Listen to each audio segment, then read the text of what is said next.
रानीगंज के दिवंगत बाहुबली एवं पार्षद सरजू उपाध्याय के पास महज हजारों की नौकरी से शुरू किया था अपना जीवन एवं 4 दशक में करोड़ों रुपए के साम्राज्य का मालिक बना राजेश उर्फ राजू झा। कोयला व्यवसाय से जुड़े हर कोई राजू के व्यवहार कुशलता का था दीवाना। हर किसी के लिए हमेशा सहायक मंद साबित होता था राजू झा। फिर क्यों इस तरह राजू झा की हत्या? एक के बाद एक प्रश्नों से घिरा समूचा वारदात। 2 गाड़ियों से खुल सकता है हत्या का रहस्य। पहला, जिस गाड़ी से आए थे अपराधी, और दूसरा, जिस गाड़ी में सवार थे स्वयं राजू झा।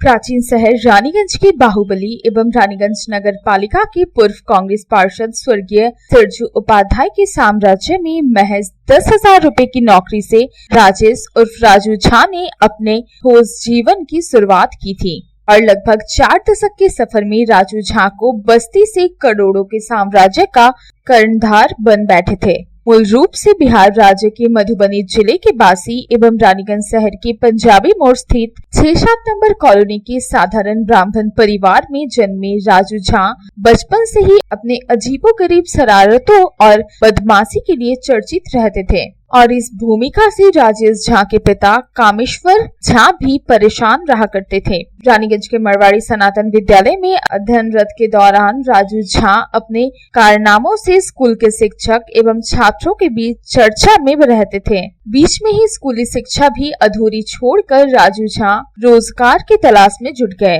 1990 के दशक में राजू झा का संपर्क उपाध्याय परिवार से हुआ। कोयलांचल ही नहीं, समूचे राज्य में बाहुबली के रूप में चिन्हित पूर्व कांग्रेस पार्षद दिवंगत सरजू उपाध्याय की यहाँ नौकरी करने लगे। महज 10,000 की नौकरी से अपने जीवन की शुरुआत की और बहुत जल्द ही दिवंगत सरजू उपाध्याय के साम्राज्य में विश्वास के पात्र के रूप में उभर कर सामने आए। यानी उनके कारोबार को बहुत जल्द ही समझकर अपना खुद का एक सिंडिकेट आरंभ किया और महज 3 से 4 दशक के अंदर ही पूरे राज्य के विभिन्न हिस्सों में अपना करोड़ों का साम्राज्य स्थापित किया। परंतु राजू झा के बसाए गए साम्राज्य का एक अध्याय उस वक्त समाप्त हुआ जब राजू झा को शक्तिगढ़ स्थित बालाजी फूड प्लाजा एवं आदि लंचा हाउस के पास उनकी शूटरों ने गोली मारकर हत्या कर दी। अपने युग में राजू झा ने बहुतों को काबिल इंसान बनाया जो आज सफेद पोश होकर समाज में घूम रहे हैं। अवैध कोयला उत्खनन के साम्राज्य से जुड़े शायद ही कोई ऐसा व्यक्ति होगा जो राजू झा प्यार से पंडित जी से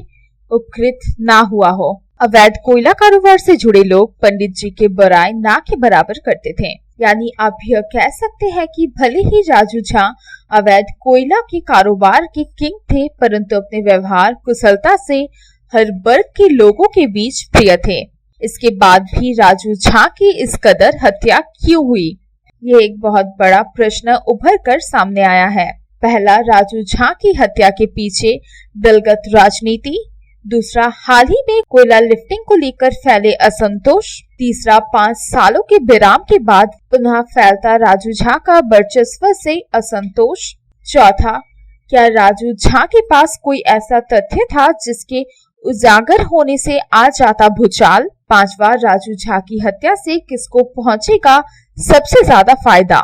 इन सब कारणों के बीच सभी अपने अपने विचार और अनुमान लगाते दिख रहे हैं। यही लिखा पढ़ा करते थे मारवाड़ी स्पीड में, यही सियाना हुआ, यही हर एक घर द्वार यहीं पर थे। 2002 में घर बना के दुर्गापुर चले गए।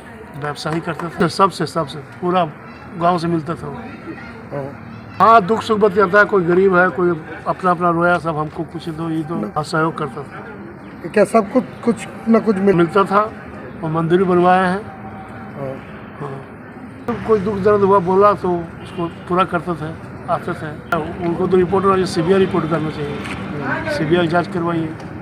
यहाँ घर था, यहाँ पहले बढ़े हैं, कोई दिक्कत नहीं। सहयोग करते थे घर के लड़े, हाँ सहयोग पूरा पाड़ा में करते थे, कोई घमंड नहीं। तो मंदिर है और कुछ हुआ तो पैसा कौड़ी सब चीज से हेल्प करते थे, शरीर से। पूजा में कभी कभी मन हुआ तो आते थे, हमेशा ना माँ बहन बाबूजी सब रहते थे, पूरा फैमिली। तो अभी जो सोचेंगे हम लोग को तो बहुत दुख है, मना घर के लड़का था, क्या सोचेंगे हम लोग। वाम मोर्चा के शासनकाल से आसनसोल, दुर्गापुर, रानीगंज, कोयलांचल क्षेत्र में राजू झा एक मशहूर नाम था। अवैध कोयला के कारोबार के सिंडिकेट में एक छत्र राज था और इस कारोबार से सिक्योरिटी एजेंसी, कपड़े का मॉल, वॉल्वो बस, होटल एवं ट्रांसपोर्ट समेत अन्य व्यवसाय में अपना एक अच्छा खासा मुकाम भी हासिल किया था। राजू झा एक बड़ा अस्पताल भी बनाने वाले थे। राजू झा के करीबी सूत्रों के मुताबिक वर्ष 2011 में सत्ता परिवर्तन के बाद राजू झा ने कोयले के अवैध कारोबार को बंद रखा था, परंतु पुनः वर्ष 2015 में एक नया सिंडिकेट बनाकर चालू किया था। इसी बीच वर्ष 2016 में एसटीएफ ने राजू झा को लाखों रुपए नकद के साथ गिरफ्तार किया था। बाद में फिर एक बार गांजा तस्करी के मामले में भी गिरफ्तार किया गया था।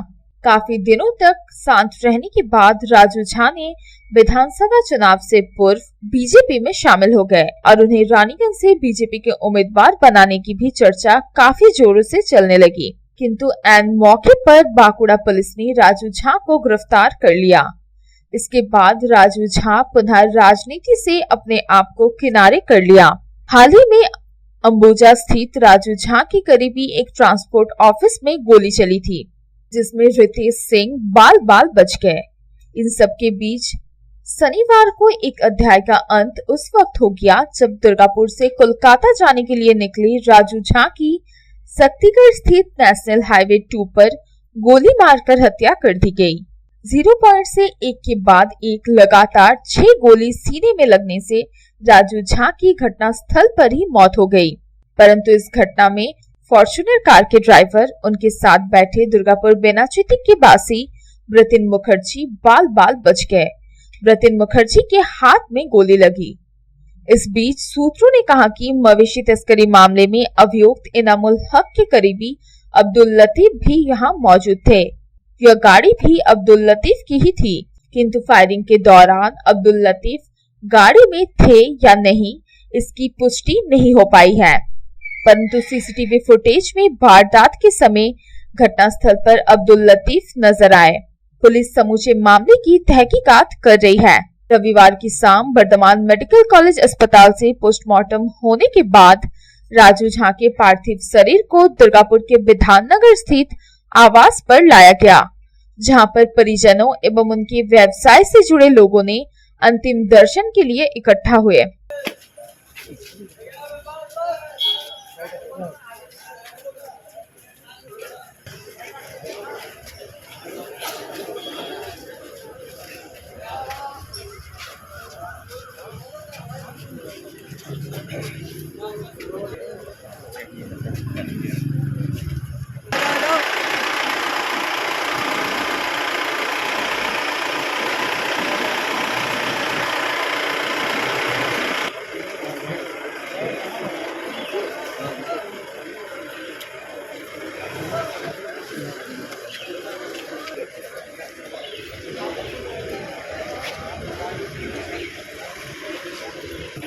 Bureau report, public Times.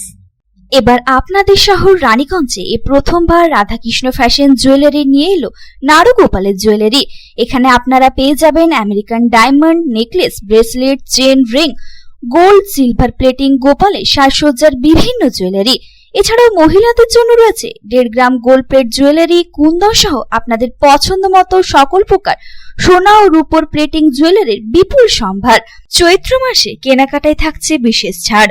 তাহলে দেরি না করে চলে আসুন রাধাকৃষ্ণ ফ্যাশন জুয়েলারিতে। আমাদের ঠিকানা 1 নম্বর Tilak road, Raniganj. Contact number 9434719777, 7076766482, 8967113005।